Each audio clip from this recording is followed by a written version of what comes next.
सभी वैष्णव भक्त को हरे कृष्णा। कार्तिक मास महात्म्य कथा अंतर्गत आज हम सब श्रीमद् भागवत अष्टम स्कंद द्वितीय अध्याय से आरंभ उसी में वर्णित गजेंद्र मोक्ष उद्धार लीला का चरित्र श्रवण करेंगे। श्री सुखदेव जी परीक्षित महाराज को कहते हैं कि हे परीक्षित, आसीदः गिरिवरो राजन्स्त्रियकूट इति विश्रुतः क्षीरोदेना आवृतं श्रीमान योजनायुतमुच्युतः। क्षीर सागर में त्रिकूट नाम का एक प्रसिद्ध सुंदर एवं श्रेष्ठ पर्वत था। वह 10,000 योजन ऊंचा था और इतनी ही उस पर्वत की लंबाई और चौड़ाई भी थी। सुंदर सुंदर रत्न धातु उस पर्वत पे चमकते रहते और विविध जाति के वृक्ष, लताएं, झाड़ियां, झरनों की झरझर से वह गुंजायमान होता रहता था। समुद्र से घिरे हुए इस पर्वत में सब ओर से समुद्र की लहरें आकर उस पर्वत के निचले भाग से टकराती तो उस समय ऐसा जान पड़ता मानो वे पर्वतराज के पांव ही पखार रही हैं। उसकी कंदराओं में नित्य सिद्ध, चारण, गंधर्व, विद्याधर, नाग, किन्नर, अप्सराएं आदि ये सभी विहार करने के लिए प्राय आते रहते, बने ही रहते थे।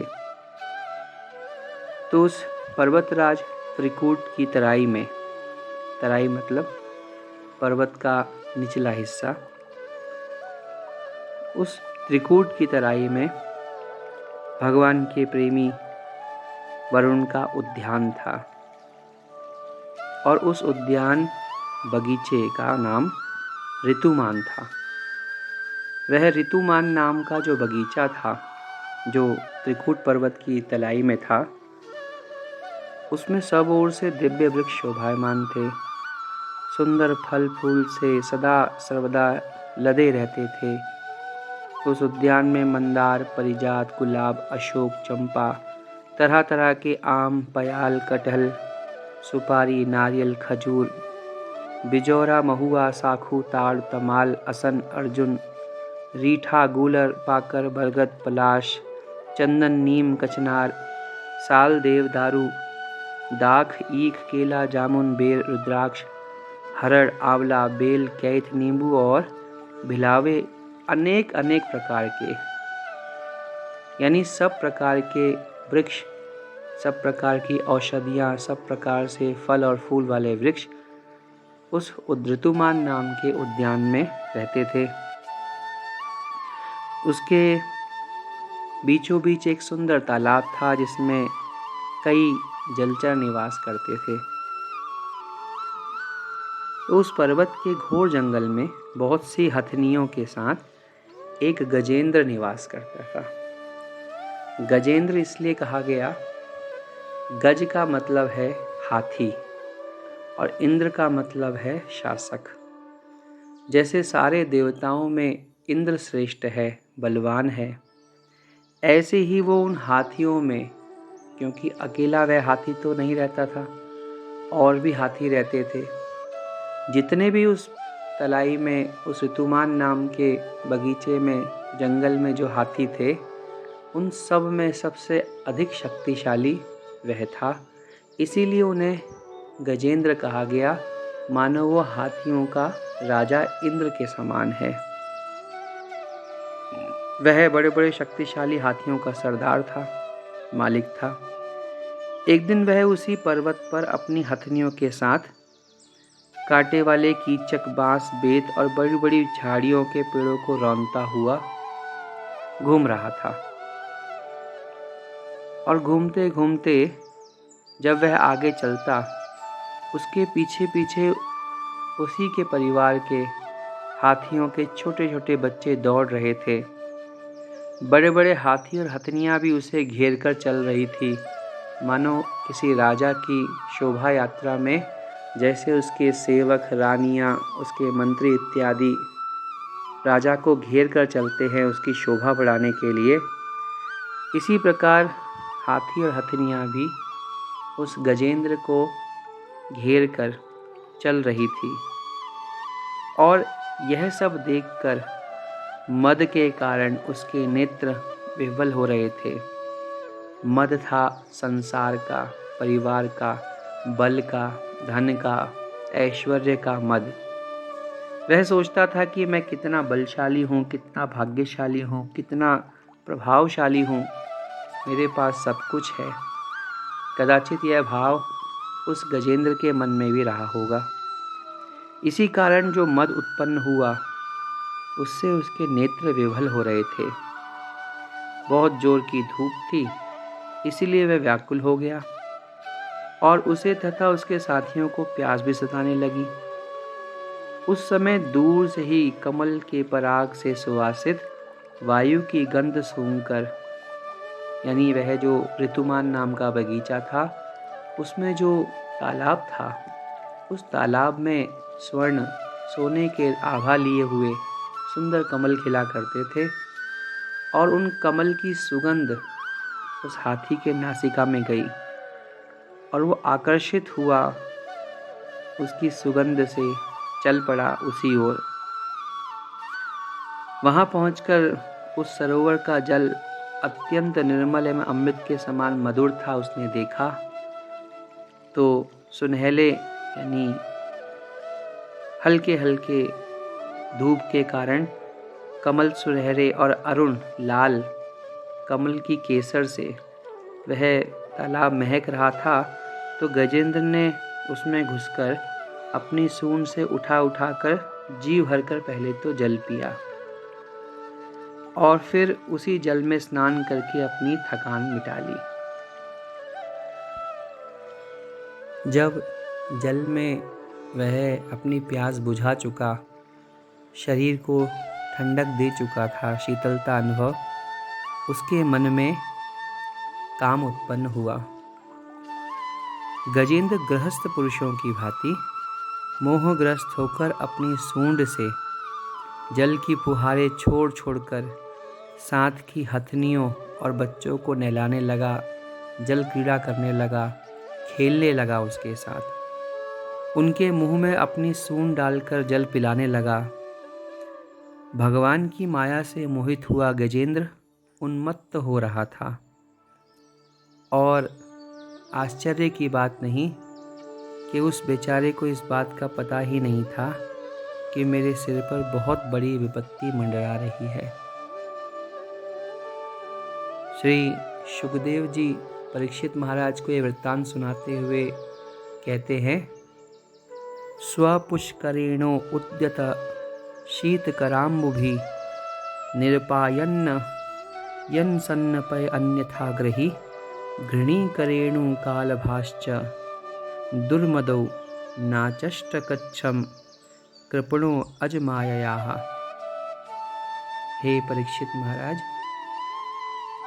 जैसे देह, गेह, स्त्री, संतान, धन में आसक्त पुरुष जीवन के वास्तविक लक्षण को भूल जाता है और इसी सब से मदोन्मत्त होकर वह सर पे लटकते हुए निश्चित काल को विस्मित कर देता है, उसी प्रकार इस गजेंद्र ने भी सब कुछ विस्मित कर दिया। श्री कृष्णदास कविराज गोस्वामी चैतन्य चरितामृत के आदि लीला के प्रथम परिच्छेद और प्यार संख्या 48, 49 और 50, इन प्यारों में कहते हैं, सूर्य चंद्र हरे जय छे सब अंधकार, वस्तु प्रकाशिया करे धर्मेर प्रचार। एई मत दुई भाई जीवेर अज्ञान, तमो नाश करी कैल तत्व वस्तुदान। अज्ञान तमेर नाम कहिए कैतव, धर्म अर्थ काम मोक्ष वांछा आदि सब। यहाँ पर भगवान श्रीमन महाप्रभु की शिक्षा को स्मरण कराते हुए पूज्य श्री कृष्णदास कविराज गोस्वामी जी कहते हैं कि जिस प्रकार सूर्य दिन का अंधकार चंद्र रात्रि का अंधकार दूर करता है और उनके उदय होने पर सब वस्तुएं दिखने लगती हैं, उसी प्रकार भगवान श्री कृष्ण चैतन्य और नित्यानंद जी ने जीवों के अज्ञान रूपी अंधकार को नाश कर तत्व वस्तु का प्रकाश किया। और उन्होंने कहा कि धर्म अर्थ काम और मोक्ष आदि भी वासना का ही रूप है। अज्ञानतम, अज्ञानतम मतलब अज्ञान की भी घोर अवस्था। अज्ञानतम या कैतव आत्मवंचना कहा गया है।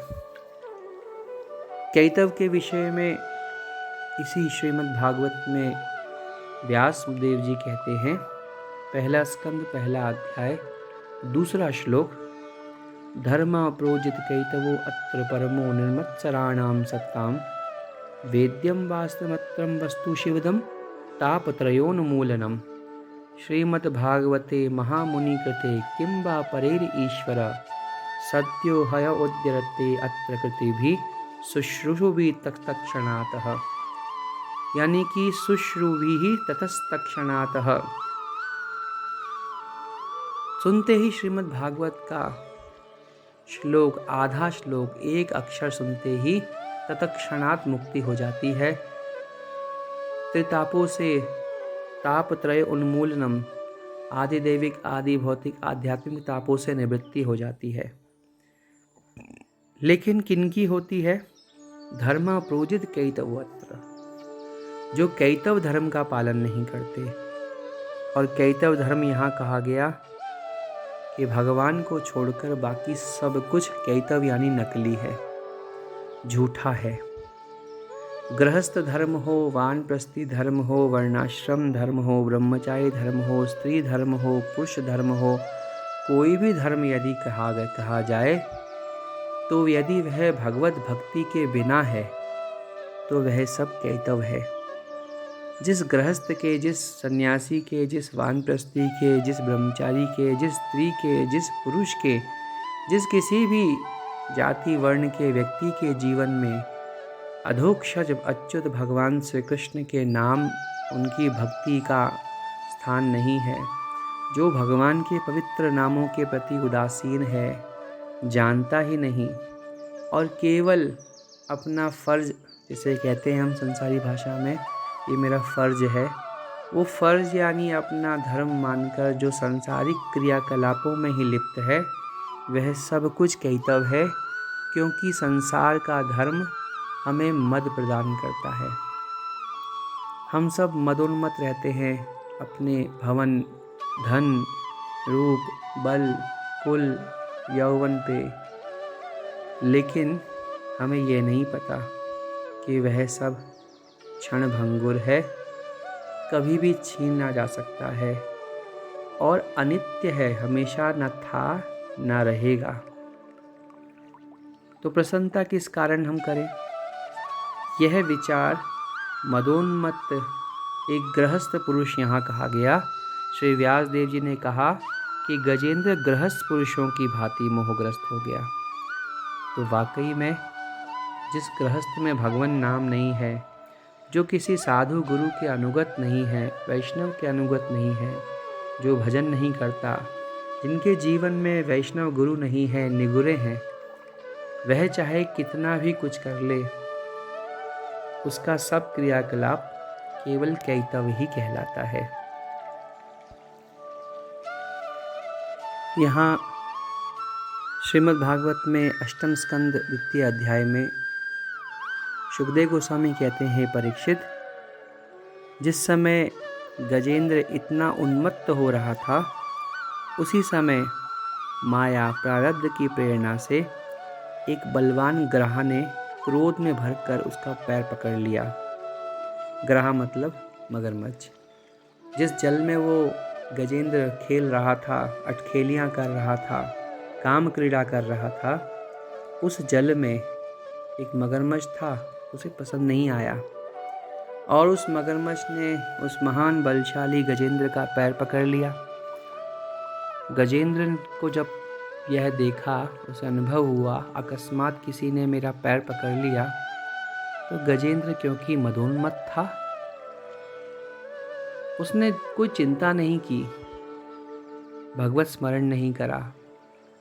वह तो मत्त था अपने परिवार के भरोसे, अपने बल के भरोसे, अपनी बुद्धि सामर्थ्य के भरोसे, यौवन के भरोसे। जीव भी के ऐसे ही करता है। मनुष्य संसार में जब बलवान, धनवान, ऐश्वर्य कुलवान होकर मदोन्मत्त होता है और सामने विपत्ति आ रही होती है, तो भी वह उस विपत्ति को नकार देता है, भगवत स्मरण में नहीं लगता। रामायण में एक प्रसंग आता है कि महाराज दशरथ भगवान राम का राज्याभिषेक करना चाहते हैं राजा के रूप में। अचानक से महाराज दशरथ को यह विचार कैसे आया कि अब भगवान श्री राम को राजा बना दिया जाए। अचानक तो कोई नहीं आता विचार, किसी ना किसी कार्य के पीछे कोई कारण अवश्य होता है। यहाँ भी एक कारण है। महाराज दशरथ अपना सब कार्य पूरा करके अपने अंतःपुर में गए। दर्पण के आगे अपने राजसी भारी वस्त्रों को उतारने लगे, हार, कुंडल इत्यादि। और ज्यों ही उन्होंने अपने मस्तक से वह भारी स्वर्ण रत्न जटित राज मुकुट उतारा, तो देखते हैं कि उनके कान के बगल में एक बाल सफ़ेद हो गया है। मात्र एक बाल सफ़ेद होकर जब देखा कि एक बाल सफ़ेद हो गया है, महाराज दशरथ के मन में तुरंत विचार आया, अहो, काल की गति बड़ी बलवान है। मैंने अनंत समय तक राज्य सुख उपभोग कर लिया और यह काल ने मुझे भी ग्रसित कर लिया है। मैं बच नहीं पाऊंगा, विपत्ति आने ही वाली है। इसी से पहले मुझे निवृत्त होकर इस संसार माया से भगवत भजन में प्रवृत्त हो जाना चाहिए और अपने पुत्र राम को राजा बनाना चाहिए। ये धीर पुरुषों का लक्षण है जो गुरु की शरण में रहते हैं। महाराज वशिष्ठ उनके कुलगुरु और उनकी शरण में रहने के कारण चक्रवर्ती सम्राट महाराज दशरथ को यह विवेक है। परंतु जो निगुरा है, अधीर पुरुष, वह बुढ़ापा आने पर भी और अधिक प्रमत्त होता है विषयों में, और प्रवृत्त होता है भोगों में, मदोन्मत्त होता है अपने ऐश्वर्य को देखकर और सोचता है कि मैं अपनी शक्ति से, अपने उपाय से मृत्यु को जीत लूँगा, बुढ़ापे को जीत लूँगा, रोगों को जीत लूँगा। लेकिन शास्त्र कहता है, जन्म मृत्यु जरा व्याधि दुख दोषानुदर्शनम। अमृत बिंदु उपनिषद ने कहा कि कोई नहीं बच सकता जन्म के कष्ट से, मृत्यु के कष्ट से, जरा बुढ़ापे के कष्ट से और व्याधि बीमारियों के कष्ट से। चाहे कितना ही शक्ति संपन्न हो, कितना ही बलवान, रूपवान, ऐश्वर्यवान, कुलवान, धनवान क्यों न हो। जब उस काल रूपी ग्राह ने गजेंद्र को पकड़ा तो गजेंद्र ने उपेक्षा करी और अपनी शक्ति के अनुसार अपने को छुड़ाने की बड़ी चेष्टा की, लेकिन छुड़ा नहीं सका। उसके दूसरे हाथी हथनिया और उनके बच्चों ने देखा कि उसके स्वामी को बलवान ग्राह बड़े वेग से खींच रहा है पानी में। वे बहुत घबरा रहे हैं, उन्हें बहुत दुख हुआ। वे विकलता से चिंघाड़ने लगे। संसार में जब व्यक्ति विपत्ति में घिरता है तो जो उस शरीर से मोह रखते हैं वो कर कुछ नहीं पाते, केवल शोर मचाते हैं, चिल्ला सकते हैं, रुदन करते हैं, लेकिन सामर्थ्य किसी में नहीं है किसी को भी मृत्यु जरा व्याधि से छुड़ाने का। कोई कितना ही हमारा प्रेमी प्यारा क्यों ना हो, वह हमें विपत्ति से नहीं छुड़ा सकता। तो जैसे वो गजेंद्र विपत्ति में पड़कर घबरा रहा था, उसके स्वजन, पुत्र, उसके भाई बंधु, हथनियाँ सब चिंघाड़ने लगे। बहुतों ने सहायता को करने की कोशिश की, उसे जल से निकालने का प्रयास किया, लेकिन वे इसमें भी असमर्थ रहे। गजेंद्र और ग्रहा अपनी पूरी शक्ति लगाकर लड़ रहे थे और महान आश्चर्य कि इस प्रकार उनको लड़ते लड़ते 1000 वर्ष बीत गए। अंत में बहुत दिनों तक बार बार जल में खींचे जाने से गजेंद्र का शरीर शिथिल पड़ ही गया। ऐसा ही होता है। संसार में मदोन्मत्त भगवत भगन को, भगवत नाम को विस्मृत करने वाला वह बल के अभिमान, धन के अभिमान से मत्त प्राणी एक दिन माया के वश में होकर अपना संपूर्ण बल इत्यादि खो देता है। युवावस्था हमेशा नहीं रहती, कुल परिवार का सुख हमेशा नहीं रहता। यह सर्वविदित होने पर भी जीव भगवान की ओर नहीं मुड़ पाता। गजेंद्र का शरीर शिथिल पड़ गया तो उसके शरीर में बल नहीं रहा और मन में उत्साह भी नहीं रही। मृत्यु के समय पर जीव के मन में भी ना कहीं जाने की इच्छा है, बुढ़ापे में ना कोई उत्साह होता है, ना कोई रुचि, ना उमंग, केवल कष्ट ही कष्ट। जवानी में वो सोचता था मैं सब कुछ अच्छे से हो जाएगा, सब आराम से होता है, परंतु जरा आने पर सब विपरीत दिखता है और मन घबराता है। घबराए हुए मन को तो सहारा केवल भगवान नाम दे सकता है और कोई नहीं दे सकता। न स्त्री, न पुत्र, न धन, न कुल, न वैभव, न नाम प्रतिष्ठा, कोई नहीं, केवल भगवान नाम सहारा देता है। लेकिन अहो दुर्भाग्य, अभ्यास न होने के कारण, जीवन भर भगवान का नाम ना लेने के कारण उस जरा अवस्था में मनुष्य भगवान नाम का सहारा, उस नाम का अवलंबन भी नहीं कर पाता। मन में उत्साह कम हो गया, गजेंद्र के शक्ति क्षीण हो गई और ग्रहा तो जलचर ही ठहरा। जलचर होने के कारण ग्रहा की शक्ति बढ़ गई। बड़े उत्साह से वह बल लगाकर गजेंद्र को खींचने लगा।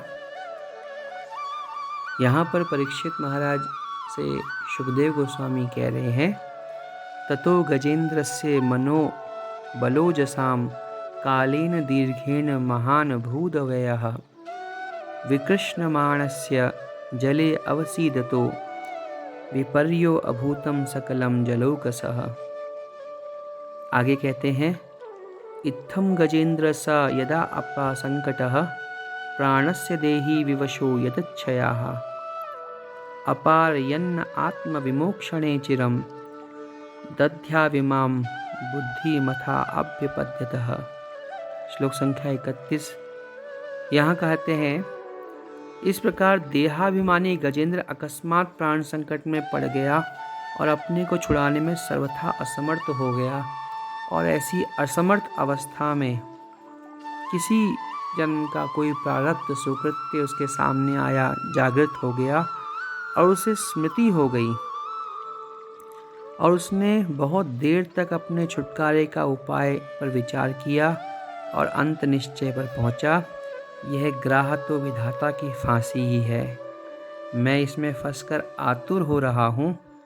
जब मुझे मेरे बराबर के हाथी भी इस विपत्ति से न उबार सके, तो ये बेचारी हथनियाँ कैसे छुड़ा सकती है। इसीलिए अब मैं संपूर्ण विश्व के एकमात्र आश्रय भगवान की शरण लेता हूँ। बहुत महत्वपूर्ण शिक्षा है श्रीमद् भागवत में। भगवान की शरण लेता हूँ, समस्त संसार के एकमात्र आश्रय। नामामिमे ज्ञातयम आतुरम गजाः कुतं कारिण्य प्रभवन्ति मोचितुं ग्राहेण पाशेन विधातुरावतो अप्यहं च तं यामि परमं परायणम। परमं परायणम अर्थात भगवान, परम भगवान की शरण। जब तक जीव भगवान की शरण नहीं लेगा तब तक उसके दुख की निवृत्ति नहीं हो सकती। और जितना जल्दी ये समझ आ जाए उतना ही आवश्यक है, उतना ही अच्छा है, कल्याणकारी है, श्रेयस्कर है, सुंदर है। गजेंद्र को जब यह समझ आया, कब समझ आया? जब वह अपना बल खो चुका है, जब वह अपना मद छोड़ चुका है, जब वह अपना स्वजनों का आश्रय छोड़ चुका है। अंत में जीव को ये समझ आता है कि मेरे शरीर के संबंधी मुझे काल से नहीं बचा पा रहे, मेरा धन मुझे नहीं बचा पा रहा, मेरा कुल मुझे नहीं बचा पा रहा, मेरा ज्ञान, मेरा कर्म, मेरा योग कुछ नहीं बचा पा रहा। मात्र अधोक्षज उन गोविंद के नाम मेरी रक्षा करेगा। वह भगवान का आश्रय ही मुझे लेना चाहिए था, परंतु अब समय नहीं रह गया। ऐसा विचार करके जीव पछताए, उससे पहले ही हमें समय पर भगवान नाम का आश्रय लेना चाहिए। यहाँ इस परम पवित्र कार्तिक मास में गजेंद्र स्तुति को बोलने का तात्पर्य, महत्ता, अभिप्राय ही यही है, क्योंकि इस कार्तिक में भगवान नाम को लेने का बहुत महात्म्य है। यूँ तो जीवन भर भगवान नाम को लेना चाहिए, अनंत फल है, अनंत महात्म्य है भगवान नाम का, जिसका जिह्वा वर्णन करने में असमर्थ है। लेकिन इस परम पवित्र कार्तिक में विशेष लाभ है, क्योंकि मात्र जल के स्पर्श, जिसे हम स्नान कहते हैं, मात्र जल का स्पर्श करते हुए यदि हम भगवान के नामों का उच्चारण करें, हरे कृष्ण कृष्ण कृष्ण हरे हरे, हरे राम राम राम हरे हरे, ऐसा नाम उच्चारण करके हम आश्रय ले लें तो हमारे जन्म जन्मांतर के पाप कृत्यों का तत्क्षण नाश हो जाता है। वो भगवान दामोदर हमें अपने प्रेम पाश बंधन में बांध लेते हैं और यम का पाश से मुक्त कर देते हैं। आज हम इस कार्तिक महात्म्य कथा के अंतर्गत इतना ही भाग कहेंगे। इस चरित्र का, गजेंद्र मोक्ष लीला का आगे का चरित्र कल कथा में सुनाया जाएगा। बहुत अधिक नाम जपिए, भगवान की एकमात्र जीव के आश्रय है, दूसरा और कोई सहारा नहीं है। जीव का, हमारा, आपका, किसी का भी कल्याण भगवान के नाम आश्रय के बिना नहीं हो सकता। अतः निरंतर जिह्वा को नाम का अभ्यास दें। हरे कृष्ण कृष्ण कृष्ण हरे हरे, हरे राम राम राम हरे हरे।